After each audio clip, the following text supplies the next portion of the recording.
ഇടുക്കിയിൽ നിയന്ത്രണം വിട്ട് KSRTC ബസ് താഴ്ചയിലേക്ക് മറിഞ്ഞു. ഡ്രൈവർക്കും യാത്രക്കാർക്കും പരിക്കേറ്റു.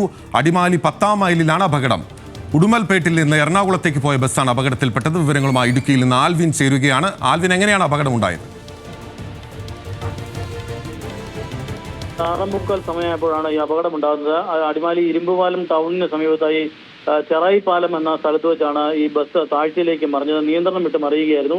ഇവിടെ ദേശീയപാത നിർമ്മാണം നടക്കുന്നുണ്ട്. ഇന്ന് അല്പം മഴയും പെയ്തു ഉച്ചയ്ക്ക് ശേഷം ഈ പ്രദേശത്ത് വലിയ തോതിൽ റോഡിൽ ചെളി നിറഞ്ഞിരുന്നു. ഇങ്ങനെ ചെളി ഉണ്ടായിരുന്ന പ്രദേശത്ത് വണ്ടി ബ്രേക്ക് ചെയ്തപ്പോൾ, വളവ് തിരിഞ്ഞ് ബ്രേക്ക് ചെയ്തപ്പോഴാണ് ഈ നിയന്ത്രണം വിട്ട് KSRTC ബസ് താഴ്ചയിലേക്ക് മറിഞ്ഞത് എന്നുള്ളതാണ് നമുക്ക് അറിയാൻ കഴിയുന്നത്. തമിഴ്നാട്ടിൽ നിന്ന് ഉദുമൽപേട്ട വഴി മൂന്നാർ വഴി എറണാകുളത്തേക്ക് പോയ KSRTC ബസ്സാണ് അപകടത്തിൽപ്പെട്ടത്. ഇതിൽ 20ഓളം യാത്രക്കാരുണ്ടായിരുന്നു എന്നുള്ളതാണ് നമുക്ക് അറിയാൻ കഴിയുന്നതിൽ ഡ്രൈവർക്കും അതോടൊപ്പം തന്നെ മുൻ സീറ്റുകളിലിരുന്ന് ചിലർക്കും ചില പരിക്കുകൾ ഉണ്ടായിട്ടുണ്ട്.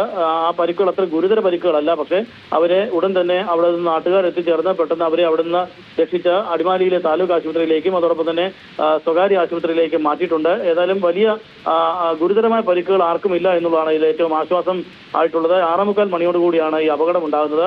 ബസ് വളവ് തിരിഞ്ഞെത്തുമ്പോൾ ഈ ചെറായി പാലത്തിന് സമീപം, അതായത് 10-ാം മൈലിൽ ചെറായി പാലത്തിന് സമീപത്ത് വരുമ്പോഴാണ് ഈ അപകടം ഉണ്ടാകുന്നത്. ഈ പ്രദേശത്ത് മഴ പെയ്തതിനെ തുടർന്ന് ആ ചെളി നിറഞ്ഞിരുന്നു. അത് ചെളിയിൽ വളവിൽ ബ്രേക്ക് ചവിട്ടിയപ്പോൾ വാഹനം നിയന്ത്രണം വിട്ട് മറിയുകയായിരുന്നു എന്നുള്ളതാണ് നമുക്ക് ഇപ്പോൾ മനസ്സിലാക്കാൻ സാധിക്കുന്നത്. ഏതായാലും ഈ അപകടത്തിൽ മറ്റ് വലിയ ഗുരുതര പരിക്കുകളൊന്നും തന്നെ ഇല്ല. 20ഓളം ആളുകളാണ് യാത്രികരായി ഈ KSRTC ബസ്സിൽ ഉണ്ടായിരുന്നത്.